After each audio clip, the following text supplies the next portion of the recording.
ఈ బిజినెస్ ఏదైనా మీ ఊర్లో ప్రమోషన్ చేయాలంటే అది సుమన్ టీవీతోనే సాధ్యం. ఇప్పుడే సంప్రదించండి.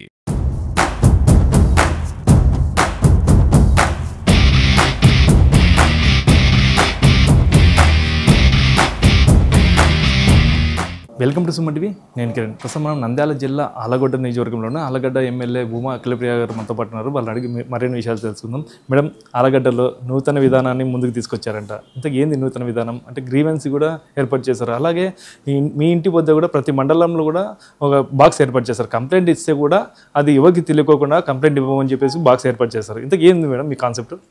ఒకటండి, చంద్రబాబు నాయుడు గారిని, లోకేష్ అన్న గారిని స్ఫూర్తిగా తీసుకొని ఆల్రెడీ గవర్నమెంట్ ఆన్లైన్ గ్రీవెన్స్ ఏ విధంగా తీసుకుంటుందో వాట్సాప్ గ్రీవెన్స్ తీసుకొచ్చి ప్రజలకు ఇంకా అందుబాటులోకి రావడమే కాకుండా ప్రజా సమస్యలు దగ్గరుండి తెలుసుకొని అవి ఎట్లా తీర్చాలని చెప్పి కూడా ప్రభుత్వం దాని మీద దృష్టి పెట్టడం జరిగింది.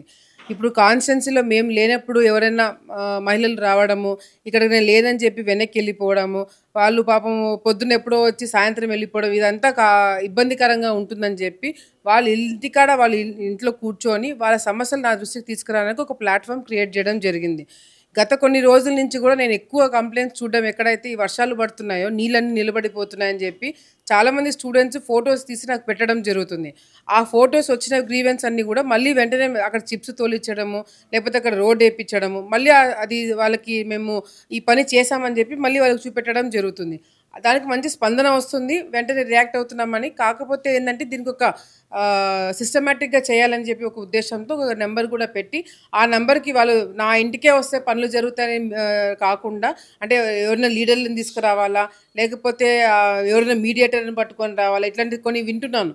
సో అవన్నీ ఏం లేకుండా డైరెక్ట్గా ప్రజలకి నాకు ఎటువంటి మీడియేటర్షిప్ లేకుండా ఉండాలని చెప్పి కూడా ఈ నెంబర్ తీసుకురావడం జరిగింది. ఏదర్ వాళ్ళు వాట్సాప్లో మెసేజ్ అన్న పెట్టచ్చు, నార్మల్ మెసేజ్ పెట్టచ్చు, లేదా కాల్ చేసి వాళ్ళ గ్రీవెన్స్ చెప్పుకోవడానికి ఒక అవకాశం క్రియేట్ చేయడం జరుగుతుంది. రాష్ట్ర వ్యాప్తంగా చంద్రబాబు నాయుడు కూడా గ్రీవెన్స్, వాట్సాప్ గ్రీవెన్స్ పెట్టారు. ఈ గ్రీవెన్స్కి దానికి తేడా ఏమంటారు? ఒకటి, ఇది డైరెక్ట్గా నా దృష్టికి వస్తుంది. చంద్రబాబు నాయుడు గారు పెట్టిన దానికి మేము పెట్టిన దానికి పెద్ద తేడా లేదు. ఎవరు చేసినా ప్రజలకు చేయాల్సిందే. కాకపోతే ఏంటంటే ఇది డైరెక్ట్గా నాకు మెసేజ్ వస్తుంది. నేను నా టీంని కావచ్చు, లేకపోతే తెలుగుదేశం పార్టీ కార్యకర్తలను కావచ్చు, ఏ సమస్యకి ఎవరిని పంపించాలా, ఎవరు రియాక్ట్ కావాలనేది డైరెక్ట్గా నాకే మెసేజ్ వస్తుంది. కాబట్టి స్పందించడం ఇంకా తొందరగా ఈజీగా అవుతుంది. సో గవర్నమెంట్ సైడ్ నుంచి పెట్టింది వేరే, ఇది నాది వేరే అని నేను చెప్పట్లేదు. కానీ ఇది ఏమంటే పర్సనల్ ప్రాబ్లమ్స్ కొన్ని ఉండిండొచ్చు, మా లీడర్లతోనే కొన్ని ప్రాబ్లమ్స్ ఉండిండొచ్చు, లేకపోతే భర్తతో సమస్య అయిండొచ్చు. ఇది 4-5 చోట్ల తిరిగి రావడం కన్నా డైరెక్ట్గా నాకు రావడంతో ఈజీగా పనులు అవ్వడానికి ఒక ఈజీ గవర్నెన్స్ కోసము నేను సపరేట్గా ఒక నెంబర్ పెట్టడం జరిగింది. వాట్సాప్ గ్రీవెన్స్ నెంబర్ అంటే ఎలా వాళ్ళు కాంటాక్ట్ కావాలో చెప్పండి. వాట్సాప్ నంబరు సామాన్య ప్రజలకు కూడా గుర్తుండిపోయేలాగా నంబర్ కూడా తీసుకోవడం జరిగింది. 999333950. ఈ నెంబర్కి మీరు కాల్ చేసిన ఏ సమస్య చెప్పుకున్నా కూడా వెంటనే మేము స్పందించడము, మీకు మళ్ళీ రిటర్న్ కాల్ చేసి ఆ సమస్య తీరడానికి ఇంకా ఎన్ని రోజులు పడుతుంది, ఎన్ని గంటలు పడుతుంది అనేది కూడా మీకు ఫోన్ చేసి చెప్పడం జరుగుతుంది. కాబట్టి మాకు గ్రీవెన్స్ మీరు చెప్పుకున్న వెంటనే కూడా అది అయిపోతున్న నమ్మకం కూడా మీకు కూడా క్రియేట్ చేయడానికి ఈ ప్లాట్ఫామ్ అరేంజ్ చేయడం జరుగుతుంది. ఇప్పటి నుండి కంప్లైంట్ బాక్స్లో ఎలాంటి కంప్లైంట్లు వచ్చాయి? ఏమన్నా సీక్రెట్ కంప్లైంట్లు ఏమైనా వచ్చాయా? ఎక్కువ ఏం లేదండి. మెయిన్గా రోడ్స్ కావాలని, డ్రైన్స్ ప్రాబ్లము, లేకపోతే ఉద్యోగాల కోసము, లేకపోతే పిల్లల అడ్మిషన్, మొన్న జరిగిన అడ్మిషన్స్ తక్కువ ఉన్నాయని చెప్పి అదొక కంప్లైంట్ రావడం జరిగింది. మెయిన్గా ఇక్కడ ఇవే జరుగుతున్నాయి. స్టూడెంట్స్ ఎక్కువ అడిగేదంటే ఇక్కడ పరిశ్రమలు రావాలని చెప్పి ఎక్కువ కోరుకుంటున్నారు. రోడ్లు, కాలువలు ఇవన్నీ అంటే మనకు డబ్బులు వచ్చి దాన్ని బట్టి అడ్జస్ట్ చేసి ఇస్తున్నాము. పవన్ కళ్యాణ్ గారి దృష్టికి కూడా నేను చాలా సందర్భాల్లో చెప్పడం జరిగింది. ఆయన కూడా చాలా సందర్భాల్లో రోడ్లు అడిగినాము. కొద్దిగా ఇస్తామని చెప్పి వాళ్ళు కూడా బడ్జెట్ కొంచెం టైట్ ఉందని చెప్పి వాళ్ళు కూడా మెల్లిగా ఇవ్వడం జరుగుతుంది. వచ్చిన దాంట్లో ఎట్లా అందరిని అడ్జస్ట్ చేయాలని దాని మీద మేము ఫోకస్ చేయడం జరుగుతుంది. ఇప్పుడు గ్రామ పంచాయతీలో ఏవైతే ఇప్పుడు నిధులు, ఇప్పుడు 15th ఫైనాన్స్, 16th ఫైనాన్స్ వస్తాయో దాన్ని ఎంత జాగ్రత్తగా ఖర్చు పెట్టాలనేది కూడా మేము అంత డీప్గా వెళ్ళి మేము సర్పంచులతో లేకపోతే అధికారులతో మాట్లాడి పెట్టడానికి కారణం ఏంటంటే మనకు నిధులు రావడం కొంచెం లేట్ అవ్వడంతో ఈ ఉన్న డబ్బులు ఎట్లా ఉపయోగించుకోవాలని దాని మీద ఎక్కువ కాన్సన్ట్రేట్ చేస్తున్నాము. సో మెయిన్గా వచ్చేవైతే రోడ్స్, కాలువలు, దీని గురించి ఎక్కువ వస్తున్నాయి. మేడం, ఆలగడ్డ అంటే ఫ్యాక్షన్ గడ్డ అయితే అలాంటివి ఏమన్నా ఫ్యాక్షన్ సంబంధించినవి ఏమైనా కంప్లైంట్లు ఏమైనా వచ్చాయా? అంటే దాడులు చేస్తున్నారు, ప్రతి దాడులు చేస్తున్నారు, అట్లాంటివి ఏమైనా వచ్చాయా? అట్లాంటివి ఎవ్వరూ చెప్పట్లేదు. అటువంటి ఆలోచన గానీ, సంస్కృతి గానీ వద్దనే చంద్రబాబు నాయుడు గారు మమ్మల్ని అందరిని డైవర్ట్ చేసి, ఎందుకంటే ఎన్నికలకు ముందు చాలా మేము గూడా అనుకున్నాం. మా మీద ఇంత తప్పుడు కేసులు పెట్టారు, మమ్మల్ని ఇబ్బంది పెట్టారు. రేపొద్దున అధికారంలోకి వచ్చిన తర్వాత మేము మీద చూపిస్తాం. ఇవన్నీ జనరల్‌గా ఎవరైనా ఫేస్ అయిన వాళ్ళు నొప్పిలో మాట్లాడిన మాటలు చాలా ఉండింటాయి. కానీ ఎప్పుడైతే అధికారం వచ్చిందో, ఎప్పుడైతే బాధ్యత తీసుకున్నామో, ఆ బాధ్యతకు తగినట్టుగానే మేము పనులు చేస్తున్నాం. ఎక్కడ కూడా ఆలగడ్డలోనే కాదు, ఆంధ్రప్రదేశ్లో ఎక్కడ కూడా ఏ తెలుగుదేశం పార్టీ నాయకులు కూడా ఎవరు కూడా వైసీపీ వాళ్ళ మీద తప్పుడు కేసులు పెట్టింది లేదు. తప్పుడు కేసులు పెట్టాలన్న ఆలోచన ఎవరికి రావట్లేదు. ఆ ఆలోచన రాకుండా చంద్రబాబు నాయుడు గారు ఏ విధంగా అందరిని పరుగులు పెట్టిస్తున్నారు మనందరం కూడా చూస్తున్నాము. సో ఒకరిని మించి ఒకరు నిధులు ఎట్లా తీసుకురావాలా, ఒకరిని మించి ఒకరు నియోజకవర్గంలో పరిశ్రమలు ఎట్లా తీసుకురావాలని దీని మీద ఎక్కువ దృష్టి పెడుతున్నామే తప్ప తప్పుడు కేసులు కావచ్చు, లేదంటే అసలు ఫ్యాక్షన్ అనేది అయిపోయి చాలా రోజులు అయిపోతుంది. అటువంటి తప్పుడు కంప్లైంట్లు కానీ, లేకపోతే తప్పుడు పనులు కానీ చేసేదానికి ఎవరికి ఆలోచన లేదు. అంత ఓపిక కూడా ఎవరికి లేదు. ఇప్పుడు గత ప్రభుత్వంలో మీ పైన ఏదైతే కక్ష సాంపులు జరిగినాయో, మేము వచ్చినాక అధికారం వచ్చినాక ప్రతి ఒక్కరికి సమాధానం చెప్తానని చెప్పినారు. ఇప్పుడు ఏం చెప్తారు సమాధానం? లీగల్గా అందరి మీద యాక్షన్ తీసుకుంటున్నాం కదా. తప్పు చేసిన వాళ్ళ మీద యాక్షన్ తీసుకుంటున్నాం. తప్పుగా ఎవరైతే కార్యక్రమాలు చేస్తామో లీగల్గా వాళ్ళ మీద మేము కోర్టుకి వెళ్ళి వాళ్ళ మీద చర్యలు తీసుకుంటున్నాము. ఇప్పుడు శిల్పా వెంచర్ ఆలగడ్డలో పెట్టినారు. దానికి సందర్భంగా నేను ఫస్ట్ నుంచి దాని గురించి పోరాటం చేస్తున్నాను. ఇప్పుడు ఫైల్ అంతా రెడీ అయ్యి చంద్రబాబు నాయుడు దగ్గర ఫైల్ ఉంది.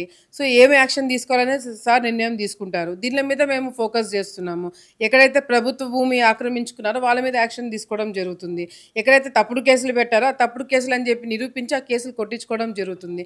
ఇట్లా ఇవన్నీ దీని మీద మేము ఫోకస్ చేస్తున్నామే తప్ప, అంటే వాళ్ళ మీద మేము యాక్షన్ తీసుకుంటామంటే వాళ్ళు ఏదో కట్టలు తీసుకొని పోయి కొట్టడము ఆ విధంగా కాదు. వాళ్ళు చేసిన తప్పులు బయట పెడతాము, వాళ్ళు చేసిన తప్పులు నిరూపిస్తాము. అట్లా కాకుండా మేము భిన్నంగా ఏం చేయగలుగుతామని చెప్పి చూపిస్తామని చెప్పి దానికి తగినట్టుగా మేము చేసుకుంటూ వస్తున్నాం. 7 ఏడాది అయిపోయింది మేడం ప్రభుత్వం వచ్చి, అలాగే మీరు కూడా ఎమ్మెల్యేగా అయ్యారు, గతంలో కూడా మినిస్టర్ చేస్తారు. ఇప్పుడు ఆలగడ్డ పరిస్థితి ఎలాగుంది? ఏడాది కల్లా డెవలప్మెంట్ ఎలాగుంది? Development it's on going process అండి. A to B ఈ పని చేస్తే అయిపోతుంది డెవలప్మెంట్ అనేది కాదు. ఈరోజు ఒకటి చేస్తాం, రేపు పొద్దున ప్రజలకు ఇంకొకటి అవసరం ఉంటుంది, అది తీరుస్తే ఇంకోటి అవసరం ఉంటుంది. ఆలగడ్డలో రోడ్లు, కాలువలు, ఇళ్ళు, ఇవి ఏ విధంగా హాస్పిటల్స్ ఇవన్నీ అవసరమో అది కాకుండా పరిశ్రమలు అవసరం, అది కాకుండా ప్రాజెక్టులు అవసరం, అది కాకుండా రైతు సమస్యలు తీర్చడం ఇంపార్టెంట్. ఇవన్నీ కూడా ఒక్కటి కూడా మేము మిస్ చేయకుండా అన్ని దానిల మీద ఫోకస్ పెడుతున్నాము. అసెంబ్లీలో మాట్లాడుతున్నాము, మంత్రులకి రిప్రజెంటేషన్స్ ఇస్తున్నాము. ఒకవేళ కింది నుంచి మనకి అంటే కేంద్రం నుంచి రావాల్సిన అవి కూడా ఏదైనా స్కీమ్స్ ఉంటే దానిని పట్టుకుంటున్నాము. అందరు సపోర్ట్ తీసుకుంటున్నాము. అటు లోకేష్ అన్న కావచ్చు, చంద్రబాబు నాయుడు గారు కావచ్చు, లేకపోతే పవన్ కళ్యాణ్ గారు కావచ్చు, కేంద్రం నుంచి రావాల్సిన సపోర్ట్ కావచ్చు, అందరినీ కూడా కలిసి వాళ్ళ దగ్గర నుంచి సలహాలు తీసుకొని ఆలగడ్డకి ఇంకా ఏం కావాలనేది ఆన్ గోయింగ్ ప్రాసెస్. అది ఏది కావాలన్నా కూడా తెప్పించుకోవడానికి మేము కూడా ప్రయత్నాలు చేస్తున్నాము. తప్పకుండా కొంచెం బడ్జెట్ టైట్ ఉండి కొద్దిగా లేట్ అయినా కూడా వచ్చే రోజులు అవన్నీ కూడా పూర్తి చేస్తామని నమ్మకం మాకుంది.